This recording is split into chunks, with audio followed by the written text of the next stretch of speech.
नमस्कार. आज आपण एका खूप सुंदर नात्याबद्दल बोलणार आहोत, मैत्री. हो, मैत्री. आपल्याकडे ना मैत्रीची शक्ती, एक जीवनभराचं नाते, यावर आधारित काही माहिती आहे.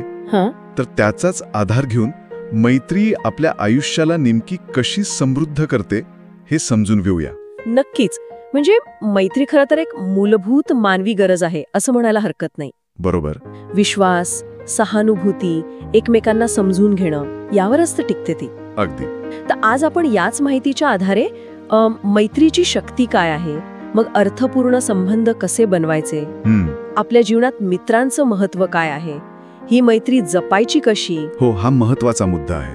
तिचा आपल्या मानसिक आरोग्यावर काय परिणाम होतो, आणि हो, खऱ्या मैत्रीचा उत्सव, यावर बोलूया. उत्तम. सुरुवात करूया मैत्रीची शक्तीपासून. या माहितीत एक छान वाक्य आहे की मित्र म्हणजे असं कुटुंब जे आपण स्वतः निवडतो. खरंय. हे किती खरं आहे, नाही? म्हणजे मित्र आपल्याला आपण जसे आहोत तसे स्वीकारतात. मला वाटतं ही स्वीकृतीच मैत्रीची खरी ताकद आहे. अगदी. आणि कठीण काळात जो भावनिक आधार मिळतो ना, तो तर आहेच. हो. पण ही माहिती आणखी एक गमतीशीर गोष्ट सांगते की ज्यांची मैत्री घट्ट असते ना, ते लोक जास्त निरोगी आणि आनंदी राहतात. अच्छा, म्हणजे शारीरिक आरोग्यावर पण परिणाम होतो? हो, तसा अप्रत्यक्ष परिणाम होतोच. आणि ही शक्ती अनुभवायची असेल तर मग अर्थपूर्ण संबंध बनवणं गरजेचं आहे. आणि हे काही आपोआप होत नाही का, त्यासाठी थोडे प्रयत्न लागतात. म्हणजे काय करावं लागतं नक्की? तर माहिती म्हणते की सक्रियपणे ऐकणं, म्हणजे समोरचं काय बोलतोय ते फक्त ऐकून न घेता समजून घेणं. हो, फक्त होला हो म्हणणं नाही. अगदी. आणि दुसरी गोष्ट म्हणजे माफ करण्याची तयारी ठेवणं. छोट्या मोठ्या गोष्टी होतातच. बरोबर. म्हणजे नातं टिकवायचं तर हे गरजेचं आहे. याचमुळे मग तो विश्वासाचा पाया तयार होतो. बरोबर आहे.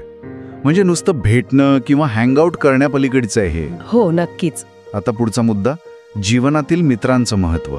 भावनिक आधार तर आपण बोललोच. हो. पण ही माहिती अजून एक गोष्ट सांगते की मित्र आपल्याला वेगवेगळे दृष्टिकोन देतात. हा महत्वाचा मुद्दा आहे.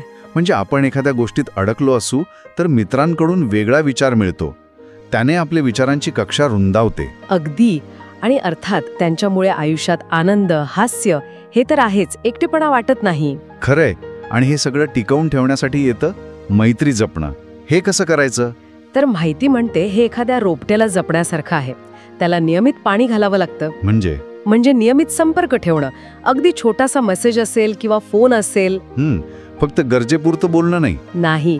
आणि एकमेकांचं कौतुक करणं, छोट्या गोष्टींसाठी सुद्धा. आणि हो, कठीण काळात तर एकमेकांच्या पाठीशी उभं राहणंच. ते तर आलंच. आणि यात समान आवडीचे छंद किंवा खेळ एकत्र करण्याबद्दलही सांगितलंय. त्याने एकत्र वेळ घालवायला कारण मिळतं. हो ना, सहज भेटणं होतं. आणि याचा थेट संबंध आपल्या मानसिक आरोग्यावरील परिणामांशी आहे. मित्र म्हणजे एक प्रकारचं सोशल बफर. सोशल बफर म्हणजे ते आपल्याला ताण, चिंता यापासून वाचवतात. एक मानसिक आधार, ढाल बनतात. अच्छा, म्हणजे ताण कमी होतो. हो, खूप फरक पडतो. आपल्याला एकटेपणा जाणवत नाही. आणि ही आपलेपणाची भावना मानसिक आरोग्यासाठी खूप महत्वाची आहे. बरोबर. आणि मित्र आपल्याला कठीण परिस्थितीतून बाहेर काढायला तर मदत करतातच. हो, आणि गरज वाटल्यास व्यावसायिक मदत घ्यायला प्रोत्साहन पण देऊ शकतात. हे पण महत्वाचं आहे. खरंय. आणि मग येतो शेवटचा मुद्दा, खऱ्या मैत्रीचा उत्सव. खरे मित्र म्हणजे खरंच अनमोल ठेवा आहेत. हो. जे कोणत्याही परिस्थितीत आपल्या सोबत असतात.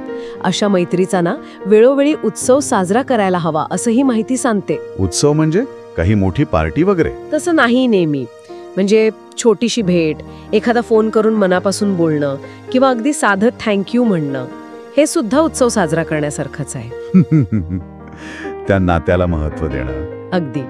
आपल्या आयुष्यात अशी व्यक्ती आहेत यासाठी कृतज्ञता व्यक्त करणं, याने नातं अजून घट्ट होतं. खरंय. तर आजच्या या चर्चेतून आपण पाहिलं की मैत्री आपल्या आयुष्यात किती आणि कशी महत्वाची आहे.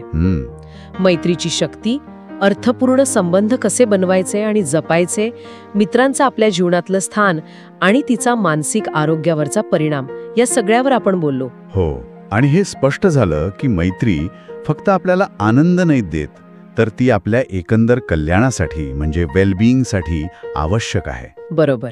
जाता जाता ऐकणाऱ्यांसाठी एक विचार मनात येतोय की या सगळ्या चर्चेनंतर आपल्यासाठी खऱ्या मैत्रीतला नेमका कोणता पैलू सगळ्यात महत्वाचा वाटतो आणि तो जपण्यासाठी आपण अजून काय करू शकतो? विचार करण्यासारखा प्रश्न आहे, नाही का?